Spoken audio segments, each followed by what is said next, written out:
Assalamualaikum warahmatullahi wabarakatuh. Halo teman-teman semua, selamat datang di podcast Sobat Kecambah Kecil. Langkah kecil menjadi awal perubahan yang besar bareng aku, Talifah.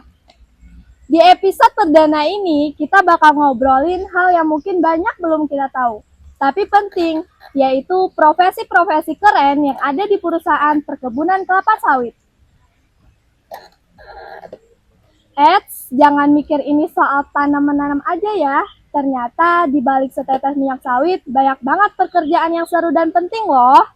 Nah, supaya kita bisa paham lebih dalam, kita bakal kenalan sama profesi satu persatu. Siapa tahu bisa jadi inspirasi kamu dan cita-cita kamu ke depannya.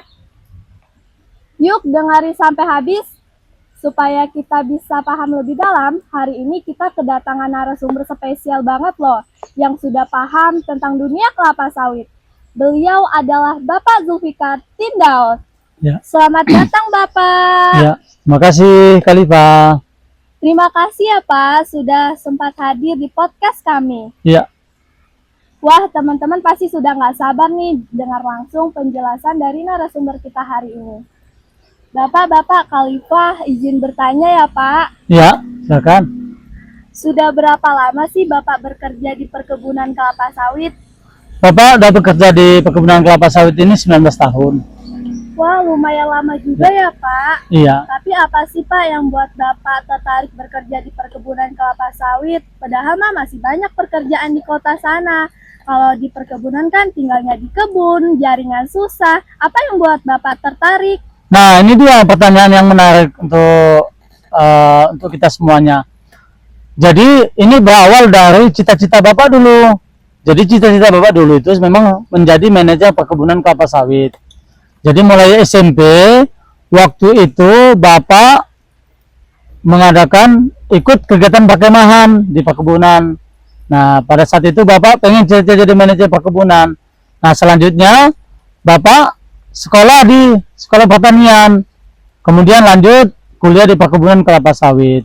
Nah, dari situ setelah lulus Bapak menjadi asisten kebun, naik menjadi asisten kepala, kemudian menjadi manajer perkebunan sampai dengan saat ini.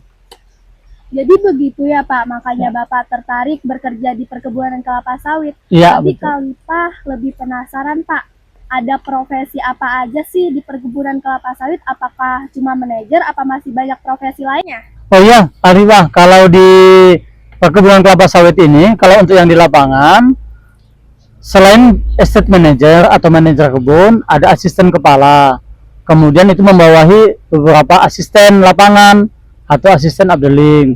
Kemudian asisten itu dibantu oleh mandor satu, ada mandor panen, ada mandor perawatan, ada krani panen, kemudian krani updeling. Begitu Khalifah. Wah, banyak sekali ya Pak profesinya. Dari banyak profesi yang di perkebunan kelapa sawit, apakah ada tugasnya masing-masing? Kalau untuk Bapak sendiri, apa tugasnya menjadi manajer? Oh iya, kalau untuk tugas sebagai estate manager itu yang pertama adalah menjalankan seluruh kegiatan operasional di kebun yang sudah direncanakan dalam rencana kerja setahun. Kemudian melakukan pengawasan seluruh kegiatan itu, menjaga seluruh aset-aset perkebunan yang dikelolanya. Dan kemudian yang penting adalah mengelola atau membina seluruh asisten, mandor satu, mandor, dan seluruh bawahannya yang dinaunginya. Begitu Khalifah. Wah, banyak sekali ya Pak tugasnya. Setelah mendengar penjelasan Bapak, Lipa jadi tertarik nih jadi seperti Bapak. Kalau misalnya Lipa tertarik jadi seperti Bapak, harus kuliah jurusan apa sih Pak? Ah, bagus kalau begitu. Berarti kamu nanti rencananya ada niat menjadi estate manager juga nggak? Insya Allah ada Pak. Nah, kalau Khalifah nanti pengen jadi manajer, setelah tamat SMP ini bisa sekolah melanjutkan SMK pertanian. Di perkebunan kita ini kan ada juga.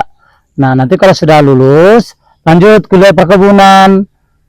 Setelah lulus nanti pasti ada lowongan tuh untuk menjadi asisten kebun gitu. Kalau tadi kan kuliahnya Pak, kalau pelajarannya harus jago di MTK atau IPA atau ada mapel lainnya? Nah, semua yang kita pelajari di kebun ini itu paling banyak sebenarnya nanti di matematika. Kita bisa menghitung kebutuhan tenaga kerja, kebutuhan material atau bahan, kemudian nanti menghitung berapa kebutuhan BBM untuk kendaraan dan sebagainya. Nah, jadi jangan benci matematika. Nah, selain matematika, jika kita mempelajari ilmu pengetahuan alam. Nah, yang tak kalah pentingnya, kita juga belajar bahasa Indonesia. Kenapa? Karena nanti setelah kita bekerja, kita pasti ada membuat laporan yang kita lakukan setiap hari.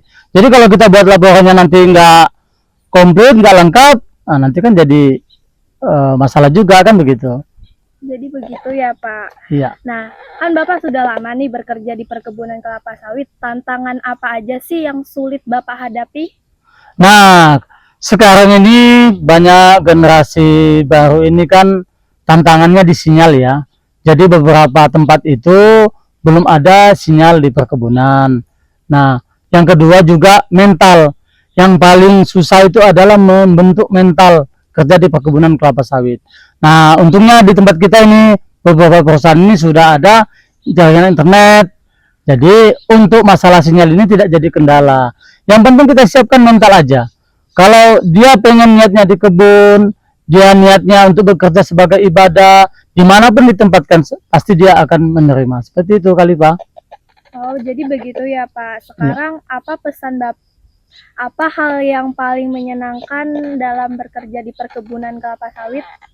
Oke, kalau bekerja di perkebunan kelapa sawit ini, pertama kita niatkan adalah bekerja itu adalah ibadah.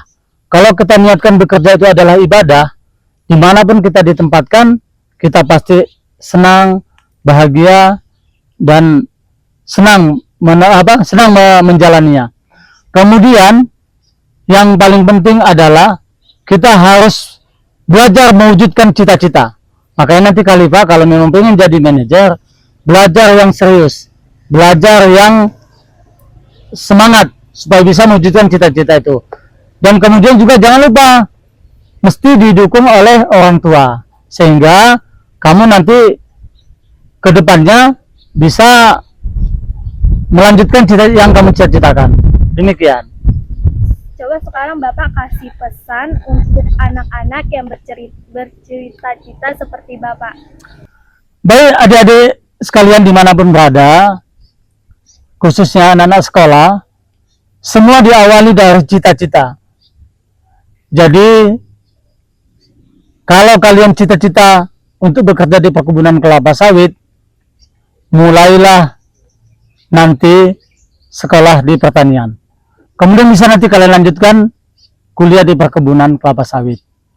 Setelah itu, belajar yang rajin. Ikuti nasihat orang tua. Dan jangan lupa ibadah. Demikian.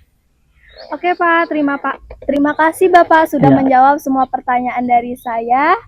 Itu dia obrolan kita di episode Sobat Kecabah Kecil. Semoga bermanfaat dan bisa jadi inspirasi buat teman-teman semua.